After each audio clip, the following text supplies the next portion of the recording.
2023년 12월 21일 아침 경전산책 시작하겠습니다.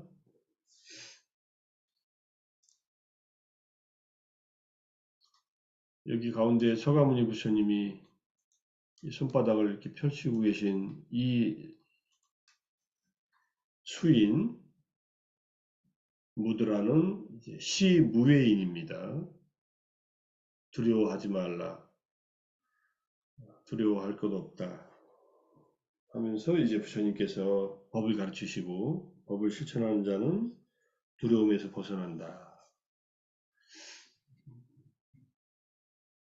부처님은 사무외를 얻으셨고 그 어떤 것도 두려워하지 않고 깨달음을 선포하셨고 가르침을 주셨고 스스로 번뇌가 끊었다고 확신하셨고 확인하셨고 누가 비난하더라도 전혀 그런 두려움과 또는 동요됨이 없으셨습니다.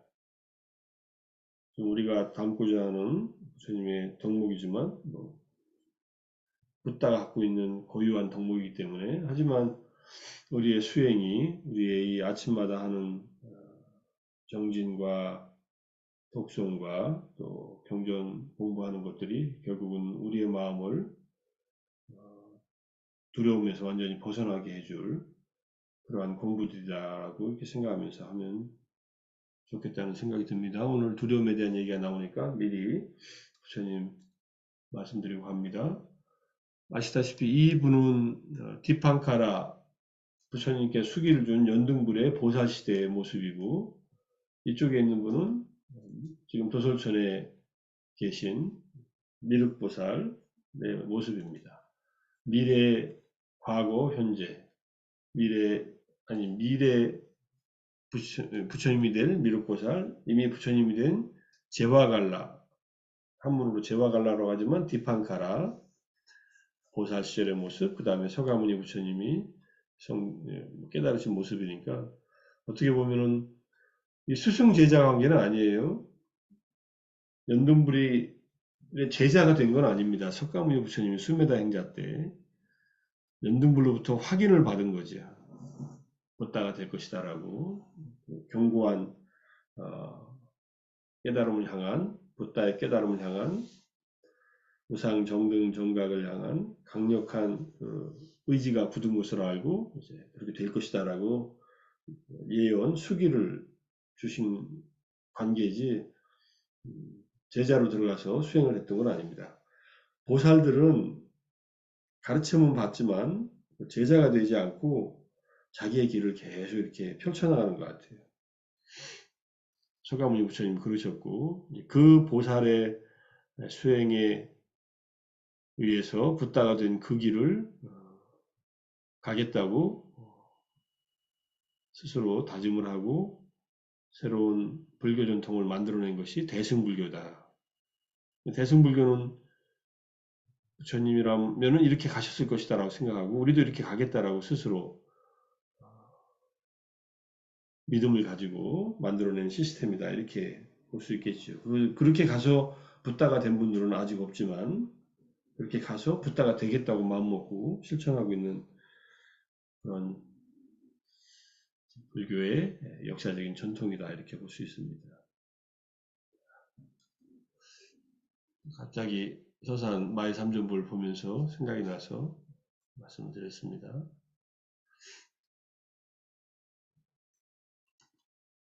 자, 오늘 개송 법구경 212번째 개송 제16장 사람품의 두 번째 이야기 아들을 잃은 제가신도 이야기라고 이렇게 써놨는데 우리가 경험하는 어제 얘기했던 사랑에 대한 얘기와 연결되는 이게 사랑품이기 때문에 삐야 애착의 사랑이 있을 때 어떤 일이 생기냐면은 사랑에서 슬픔이 생긴다. 사랑에서 두려움이 생긴다. 사랑에서 완전히 벗어난 이에게 슬픔은 없는데 어디에 두려움이 있겠는가. 여기서 사랑에서란 윤회의 회전의 근본인 슬픔이나 두려움이 생겨날 때 윤회의 회전의 근본인 슬픔이나 두려움이 생겨날 때 그것은 중생이거나 쌍카라들 대상에 대한 재물 같은 것들에 대한 사랑을 근거해서 생긴다. 우리가 윤회를 하는데 근본이 되는 슬픔과 두려움이라고 하는 이런 심리 상태가 있는데 그것들은 중생에 대한 또는 대상에 대한 애착이 있는 사랑을 근거해서 생긴다. 이런 말로 이제 사랑에서 슬픔과 두려움이 생긴다는 말, 그 다음에 슬픔과 두려움 때문에 윤회하게 된다. 이렇게 설명을 하고 있고요. 그래서 그것, 사랑에서 완전히 벗어난 이에게 이 둘, 슬픔과 두려움 어느 것도 없다는 의미이다.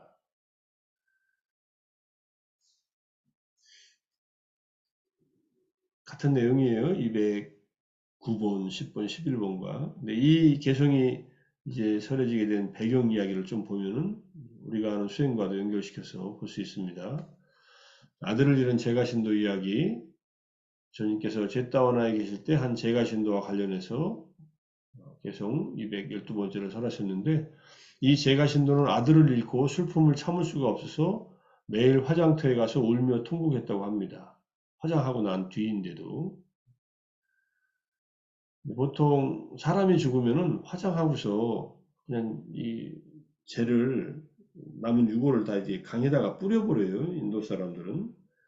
어떤 경우는 제대로 다 나무가 부족해서 타지도 않은 시신을 그냥 이렇게 버리면은 강물에 있는 악어들이 먹고 뭐 이런다는데 어쨌든 매일 화장터에 아들을 본 마지막 장소가 화장터니까 거기 가서 울고 있었다고 합니다. 부처님께서 새벽에 대비정에 들어서 마하카루나 삼마파티에 드셔서 세상을 살피다가 그가 수타원과를 성취할 인연이 무르익었다는 것을 아시고서는 탁발을 마치고 그 제가자의 집으로 갑니다. 그래서 제가자는 부처님께서 오셨다는 말을 듣고 부처님께서 일상적인 안보나 물으려고 오신 모양이다 라고 생각하고 있는데 부처님께서 신자여 그대에게 무슨 슬픈 일이 있는가라고 물습니다. 그러니까 저는 아들을 잃어서 슬픔이 가눌 길이 없습니다 라고 얘기하니까 슬퍼하지 말라. 죽음이라는 것은 어느 집에나 일어나는 것이고 세상에 태어난 모든 중생들이 겪는 일상적인 일이다. 우리의 오후는 영원하지 않다. 그러니 슬픔에 빠지지 말고 죽음을 올바른 관점에서 바라보아야 한다. 이렇게 말씀하시고 나서 이제 자타카 얘기를 우라가 자타카 얘기를 설하셨다. 이런 얘기를 합니다. 우라가 자타카. 우라가는 뱀입니다. 뱀.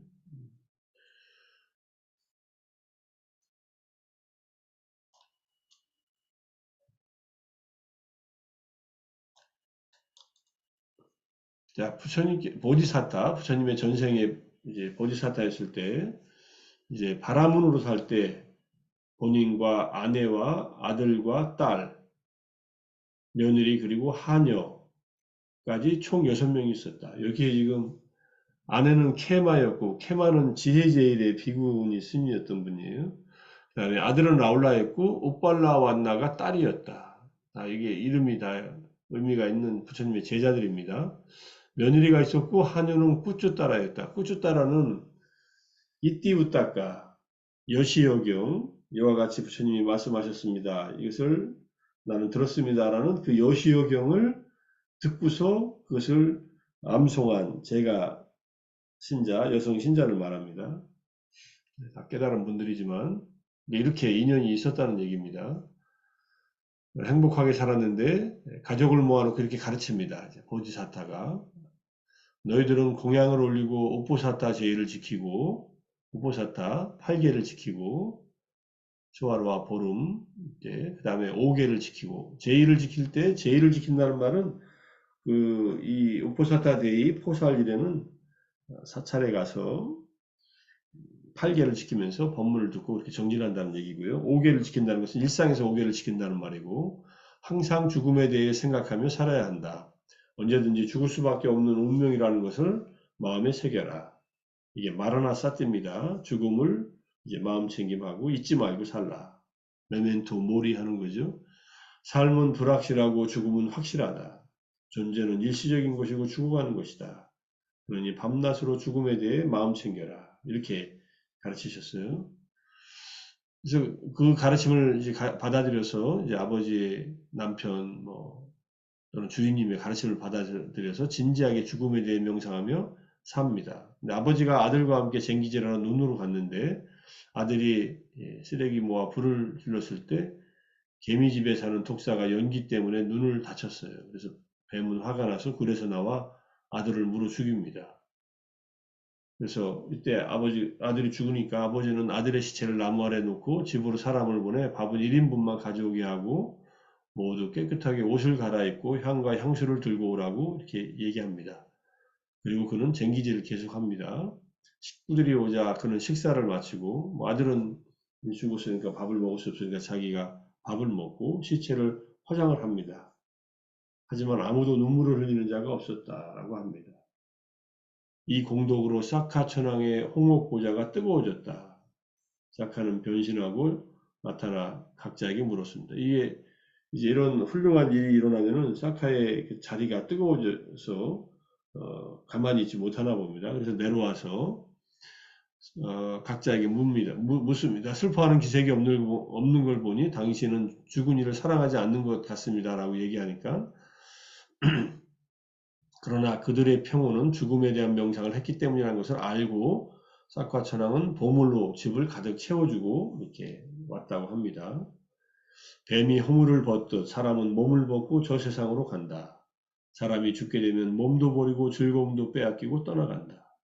몸이 화장될 때 가족의 통곡 소리도 들리지 않는다. 그런데 무엇 때문에 슬퍼해야 하는가? 그가 어디를 가든지 그것은 그의 운명인데 냉철하게 죽음을 보는 겁니다. 운명이라는 말이 이제 아마 깜마사카라는 말로 우리가 이해할 수 있을 것 같은데 각자가 자기가 지은 업에 따라 새로운 삶을 받게 되는데 여기서 슬퍼해봐야 아무런 도움이 되지 않는 일을 뭐하러 하느냐 이런 얘기입니다. 그래서 과거에 이제 이 자타카 이야기를 이 아들을 잃은 제가 신도한테 해준 다음에 과거에 현명한 사람들은 아들이 죽었을 때 그대처럼 행동하지 않았다. 그대는 평소에 하던 일도 하지 않고 음식도 먹지 않고 울고 탄식하며 시간을 보낸다. 옛날에 이 현명한 사람들은 열심히 죽음에 대해 명상하고 슬퍼하지도 않고 평소처럼 음식도 먹고 평소처럼 하던 일도 계속했다. 그러니 그대의 아들이 죽었다고 슬퍼하지 말라. 사랑 때문에 슬픔과 두려움이 일어나는 것이다. 하고 이 개송을 설했다는 겁니다. 쉽지 않은 일이지만은 우리가 죽음 명상을 자주 하고 늘 하고 있으면은 죽음이 다가왔을 때, 죽음이라는 것이 올 수밖에 없는 죽음이 왔구나. 여기서 내가 마음은 슬프지만 여기서 슬퍼하고 비탄에 잠겨 있어봐야 아무런 소용이 없다. 내가 해야 할 일을 하고 공덕을 쌓고 또 수행해야겠다. 이렇게 마음 먹으라는 얘기입니다. 이게 제가자들한테 얘기해서 이렇게 이 제가 신도는 이 얘기를 이제 개송을 듣고서 이제 수타원과를 성취했는데 수타원이 되면은 이제 괜찮지만 안 된 상태에서는 사랑하는 사람이 애착이 있는 사람이 죽으면 슬퍼하죠.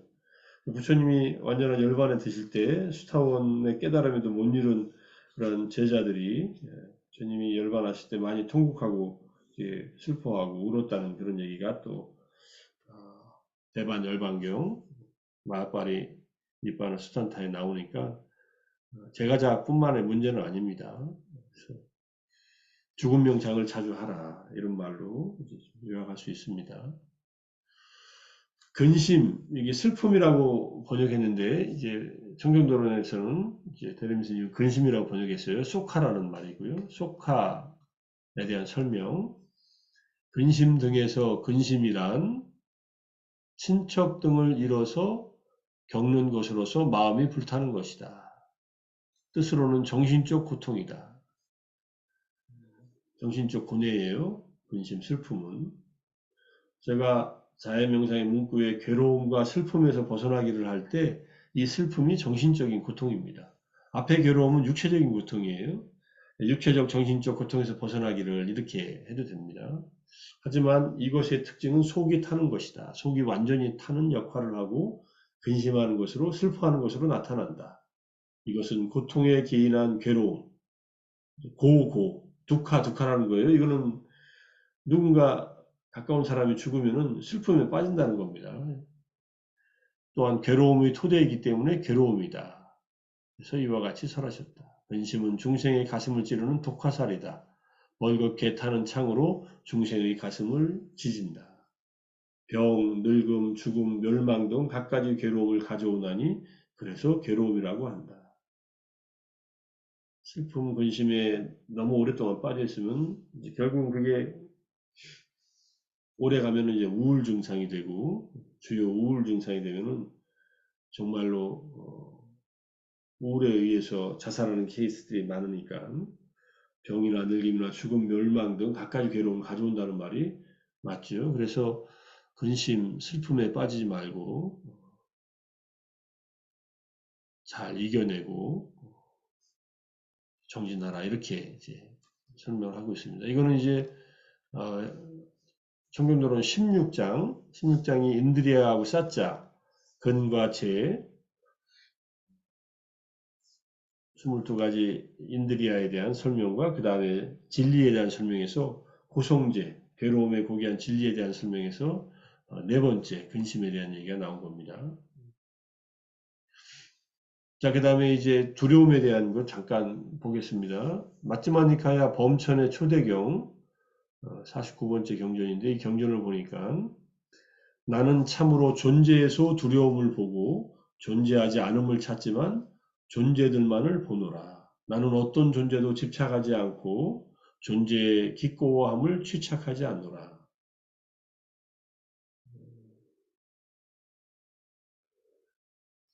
취착한다는 말이 우빠디라는 말이고 나 우빠디니까 집착하지 않는다는 말이고요. 이 즐기는 것, 존재에 대한 즐김.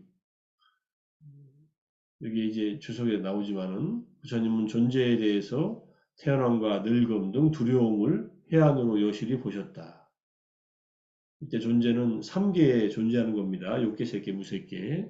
욕계 등 3계 중생들의 존재가 해탈, 존재하지 않음을 찾지만 다른 방법을 얻지 못하여 결국 존재에 다시 태어남을 본다.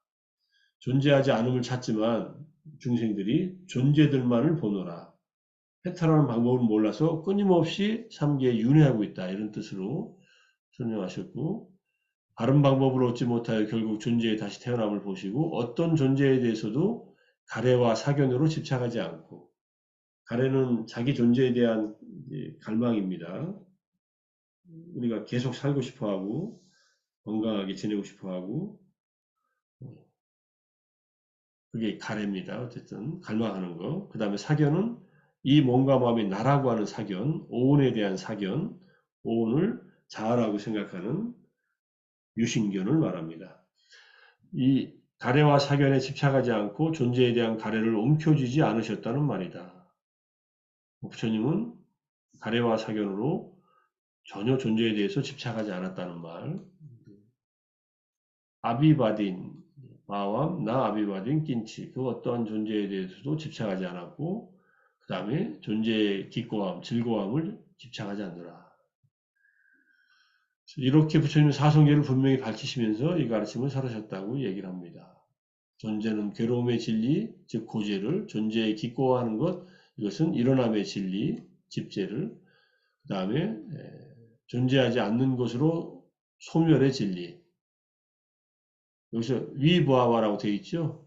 이때 위부하와는 가래의 세 가지 중에 위부하와 탕하에서의 이 비존재가 아니라 해탈하는 것, 열반에 도달하는 것을 말한다고 설명하고 있습니다. 그 다음에 기꺼함을 취착하지 않는 것으로 도의 진리를 밝히셨다. 집착하지 않는 것. 이것이 도의 진리다. 이런 뜻이겠죠.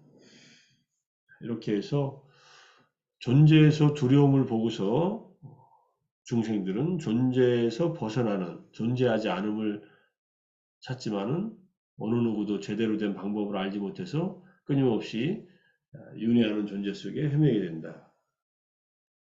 그러니 어떤 존재도 집착하지 말고 존재의 기꺼함을 집착하지 않으면서 가래와 사견을 내려놓고 해탈, 열반의 어떤 그런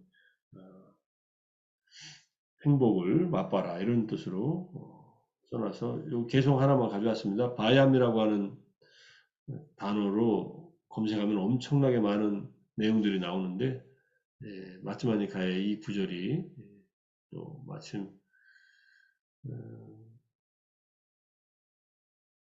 이것도 아마 그 청정도론에 소개가 돼 있어요. 그래서 이 개송을 그냥 직접 가져와서 같이 한번 음미해 봤습니다.